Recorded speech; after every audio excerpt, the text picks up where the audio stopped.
करने के लिए एकत्रित हुए हैं।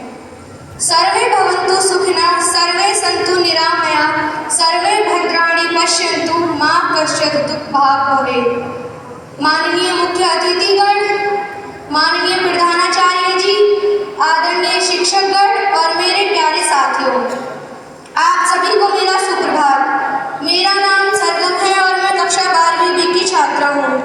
मैं आप सभी के सामने गणतंत्र दिवस पर एक भाषण प्रस्तुत करने जा रही हूँ।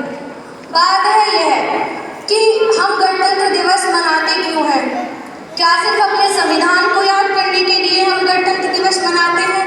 नहीं, हम गणतंत्र दिवस मनाते हैं उन वीर शहीदों की कुर्बानी याद करने के लिए जिन्होंने पराधीन भारत से स्वाधीन भारत तक का सफर तय किया। चलते हैं पिछले समय में, जब 26 जनवरी 1930 को रावी नदी के किनारे पर भारतीय राष्ट्रीय कांग्रेस के राजनेताओं ने यह शपथ ली थी कि हम चैन की सांस जब तक नहीं लेंगे जब तक कि हम भारत को पूर्ण रूप से आज़ाद नहीं करा देते। उसके बाद 15 अगस्त 1947 को हमारा देश आज़ाद हुआ, लेकिन उससे पहले ही नवंबर 1946 में संविधान लिखने का शुभारंभ हो चुका था। 26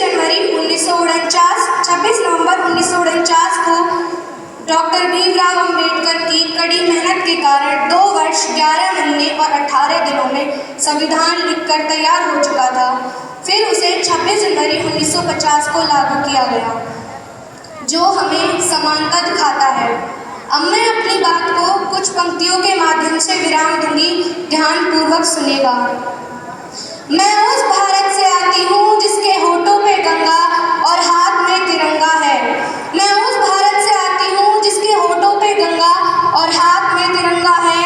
वो भारत जो कभी सत्यम शिवम सुंदरम, कभी वंदे मातरम और कभी पंजाब सिंध गुजरात मराठा द्राविड़ उत्कल बंगा है।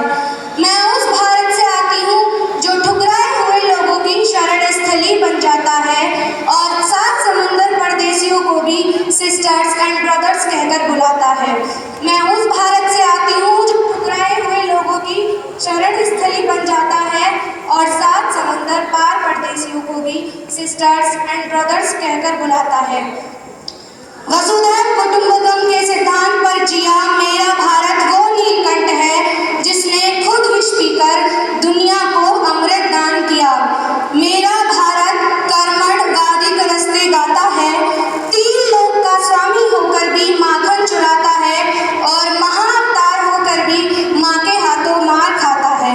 मैं गौतम के भारत से आती हूँ जहाँ जनहित के लिए एक राष्ट्रपुत्र सन्यासी हो जाता है। मैं राम के भारत से आती हूँ जहाँ पिता की एक आज्ञा पर पुत्र सिंहासन त्याग कर वनवासी हो जाता है। मैं उस भारत से आती हूँ जहाँ स्त्री को उसके स्वाभिमान से पहचानते हैं। मैं उस भारत से आती हूँ जहाँ स्त्री को उसके स्वाभिमान से पहचानते हैं। एक कुंवारी माँ महासती को माँ कुंती के नाम से जानते हैं और 5 पतियों वाली द्रौपदी को देवी मानते हैं।